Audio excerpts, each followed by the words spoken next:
Bismillah, alhamdulillah, salatu wassalamu ala rasulillah ma ba'd. Syukran ala hadhil fursah. Perkenalkan, nama saya Muhammad Yahya Terry dari semester 4 jurusan perbandingan mazhab.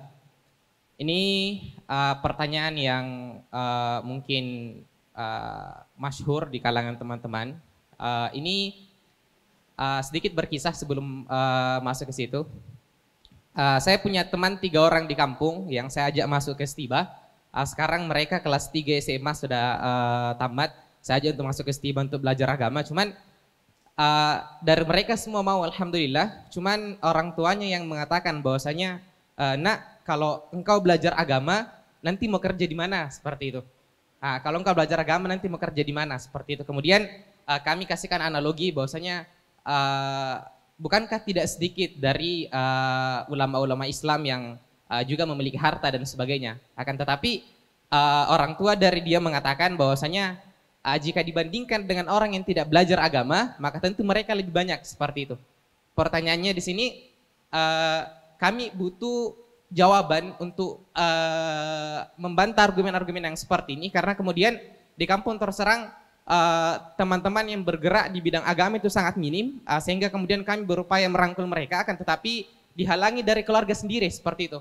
Jadi kami butuh argumentasi yang kira-kira bisa meyakinkan lingkungan sekitar, terutama keluarga-keluarga yang beranggapan bahwasanya orang yang belajar agama, mereka masa depannya dari segi finansial itu sempit, seperti itu.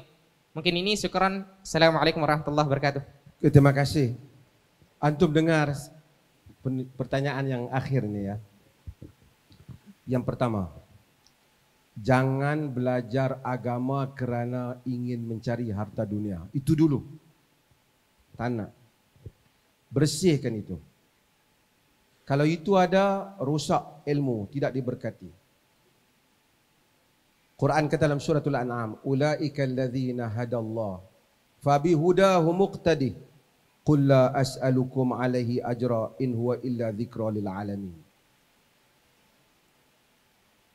Mereka itu para anbiya, orang-orang yang telah diberikan hidayah oleh Allah. Dengan hidayah mereka itu engkau wahai Muhammad ikutilah. Katakanlah aku tidak meminta dari kamu habuan, upahan daripada dakwah kepada Quran ini. Ia melainkan peringatan untuk sekalian alam. Ini dahulu. Setelah ada keyakinan ini, kita belajar ilmu, Allah akan berkati. Kedua, kita yakinilah Allah kalau boleh memberi makan dan minum kepada orang yang derhaka padanya, masa akan membiarkan kematian orang-orang yang menyeru pada jalannya. Belum ada lagi saya mendengar cerita da'i yang ikhlas mati kelaparan. Saya pernah bercerita kalau di Malaysia. Cerita Al-Imam Al-Qadhi Abu Yusuf. Abu Yusuf ini namanya Ibrahim bin Ya'qub. Abu Yusuf. Abu Yusuf ialah imam yang paling besar di dalam mazhab Hanafi setelah Abu Hanifah, pengasas mazhab Hanafi. Dia adalah orang yang pertama memakai gelaran Qadhi Qudah. Qadhil Qudah. Qadhil Qudah di dalam biasa pada zaman Nabi tak ada pakai mufti, tak ada apa. Kemudian apabila kerajaan dah ada struktur pemerintahan pentadbiran pada kerajaan Bani Umayyah, mula diatur pada kerajaan Bani Abbasiyah, mula jawatan-jawatan ataupun sini dipanggil jabatan-jabatan itu diberikan. Maka ada jabatan yang pertama, posisi itu ialah Qadhil Qudah. Qadhil Qudah maksudnya ketua kepada seluruh qadhi, judge. Sini apa? Hakim. Kita pun hakim. Hakim. Ketua kepada semua hakim. Yakni hakim di atas alim, kerana undang-undangnya ialah mazhab. Ialah Qadhil Qudah. Dia panggil gelaran. He is the first. Dia adalah orang yang pertama yang memakai gelaran Qadhil Qudah. Dia tokoh besar di dalam mazhab Hanafi. Kerana dia anak murid yang paling besar Abu Hanifah. Abu Hanifah itu namanya apa? Nu'man bin Sabit Abu Hanifah. Sebab itu mazhab yang terbesar dalam dunia Islam ini ialah mazhab Hanafi kerana dia pernah memerintah Abbasiyah dan juga Osmaniyah bermazhab Hanafi. Sebab tu ramai orang dalam dunia mazhab Hanafi kerana orang mazhab Hanafi memegang jabatan. Qadhi Qudah itu macam mufti dan juga mentadbir. Semasa dia kecil, ibunya seorang miskin. Jadi dia diminta pergi ke pasar, sini pasar juga, untuk mempelajari menjahit tailor. Untuk jadi tailor. Jadi apabila dia pergi ke pasar, dia lalu di masjid. Dia melihat ada halaqah kuliah fiqh Al-Imam Abu Hanifah. Jadi dia masih kecil dan dia suka dengan ilmu. Dia akan tunggu dengar. Sehingga dia tak pergi ke pasar belajar. Kemudian dia datang lagi sehingga ibu dia datang, kenapa? Ibu dia, mana wang kerja? Dia kata, aku tidak pergi kerana aku hadir ke kuliah Abu Hanifah. Dia kata, Abu Hanifah itu kau jangan kira dia. Dia itu tak apalah, dia makan khubus. Arabnya ada khubus, ada raghif. Dia makan roti yang lembut, kita makan roti keras, dia ada duit. Abu Hanifah ini imam, tapi dia juga adalah merupakan seorang peniaga, businessman. Dahulu dia businessman. Sebab tu apabila orang yang telah mengubah Abu Hanifah dulu, orang yang mengubah Abu Hanifah ialah Asy-Sya'bi. Asy-Sya'bi tengok dia, ila aina takhtalif? Kau pergi ke mana? Ila suq, aku ke pasar. Tak, kau belajar dengan ahli ilmu. Dia kata, aku tak pergi belajar ahli ilmu. Pergi belajar dengan ahli ilmu. Aku lihat keupayaan kau. Selepas itu Abu Hanifah berhenti. Dia masih berniaga, tapi menumpukan perhatian ke kelas Hamad bin Abi Sulaiman, guru Abu Hanifah, sehingga ia menjadi alim, sehingga menjadi tokoh besar. Anak muridnya Abu Yusuf ini, begitu juga datang ke kelas, ibunya tak bagi. Ibu dia kata, kalau kau pergi kelas Abu Hanifah, nanti kau tak ada makan. Apabila Abu Hanifah tengok dia tak ada, satu hari nampak dia keluar ke mana? Dia kata, ibuku memarahiku. Abu Hanifah kata, tak apa. Kau bagi tahu dia, kau belajar ilmu. Sehingga ibu dia datang berjumpa dengan Abu Hanifah. Abu Hanifah menyatakan kepada dia, jika dia melazimi kelas, insya-Allah pada satu hari sayakulu faludhat ma'al khulafa. Satu hari dia akan memakan faludhat bersama dengan khulafa. Faludhat ialah satu makanan yang mahal. Dia adalah dibuat daripada duhdil fustuk. Minyak fustuk tu, entum panggil fustuk, kacang cerdik tu, pistachios tu. Apa entum? Pistachio, apa? Kacang Arab ya. Makanan yang mahal. Dia kata, nanti kamu akan makan makanan yang mahal bersama dengan khalifah. Ibu dia kata, kamu ni Abu Hanifah, apa kau cakap pasal faluzat? Kami ni roti keras pun tak ada.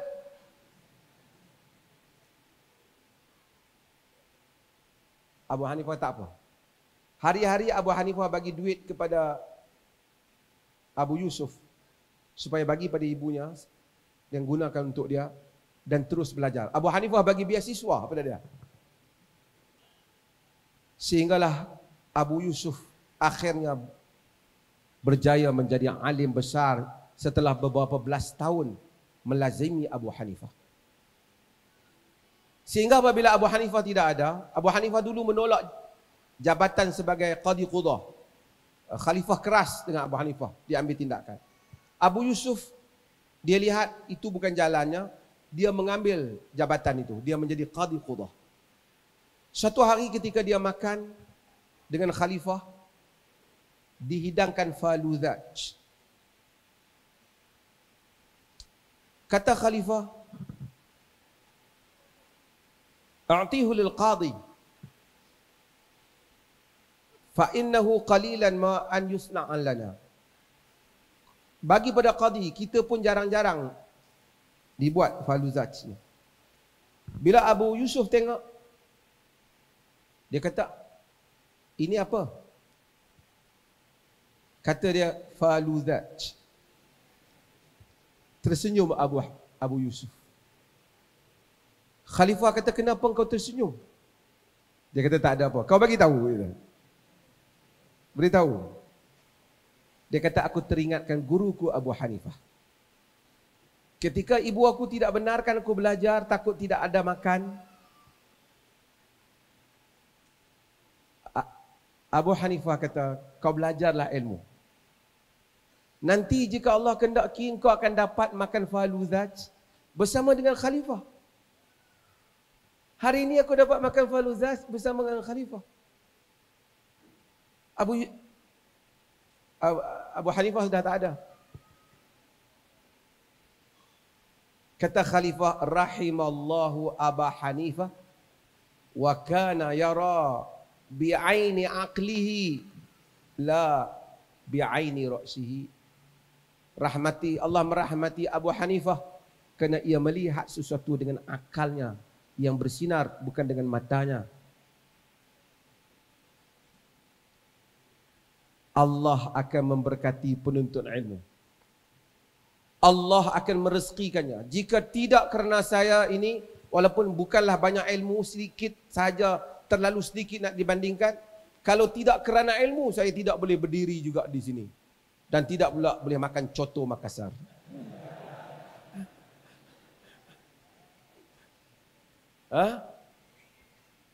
Ilmu, walaupun sedikit, ini terlalu sedikit.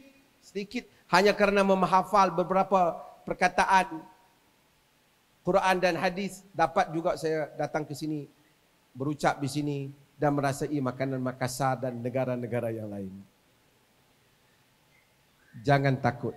Jadilah penuntut ilmu. Rezeki anda dijamin oleh Allah Azza wa Jalla, insya-Allah. Dengan syarat jangan belajar kerana nak cari makan. Belajar kerana Allah, rezeki akan diberikan oleh Allah. Tapi kalau belajar kerana duit, tidak berkesempatan untuk menikmati ilmu, akan menggunakan ilmu untuk menyalahgunakan ilmu untuk kepentingan harta dunia. Ini sangat bahaya. Maka jadilah kita ulama yang suk. Mudah-mudahan ikhlaskan niat. Aku belajar kerana Allah. Aku percaya Allah akan memberi rezeki pada aku. Allah telah memberikan rezeki pada penuntut ilmu agama jauh dibandingkan dengan penuntut ilmu-ilmu yang lain. Bukan ilmu lain itu tidak bagus. Bayangkan, penuntut ilmu agama Allah rezekikan, boleh. Dengan wang mereka, mereka tak mampu bina ini semua. Tapi wang, harta datang daripada serata dunia, boleh membina ini semua. Dan Allah berikan haibah kemuliaan ilmu. Ilmu itu ilmu. Kata Ahmad Syuqi, qum lil muallim wa fihi tabjila kadal muallimu an yakuna ar-rasula. A'alimta ashrafa wa ajal man yabni li qaumihi syarafa. Qum lil muallim wa fihi tabjilan. Bangun kepada guru dan berikanlah kepadanya penghormatan. Kadal muallimu an yakuna rasula. Hampirlah muallim itu menjadi rasul, yakni dengan kemuliaan. InsyaAllah mudah-mudahan semua yang ada ini mengikhlaskan niat dan Allah akan memberikan ilmu insyaAllah. Man yuridillahu bihi khairah yufaqihu fiddin. Sesiapa yang Allah kehendaki untuknya kebaikan, Allah faqihkan kepadanya agama. Allahumma faqihna fiddin wa 'allimna ta'wil wahdina ila siratikal mustaqim. Allahumma 'allimna al-kitaba wal hikmah. Allahumma 'allimna al-kitaba wal hikmah. Allahumma 'allimna al-kitaba wa hikmah. Wa sallallahu ala nabiyyina Muhammad walhamdulillahi rabbil alamin.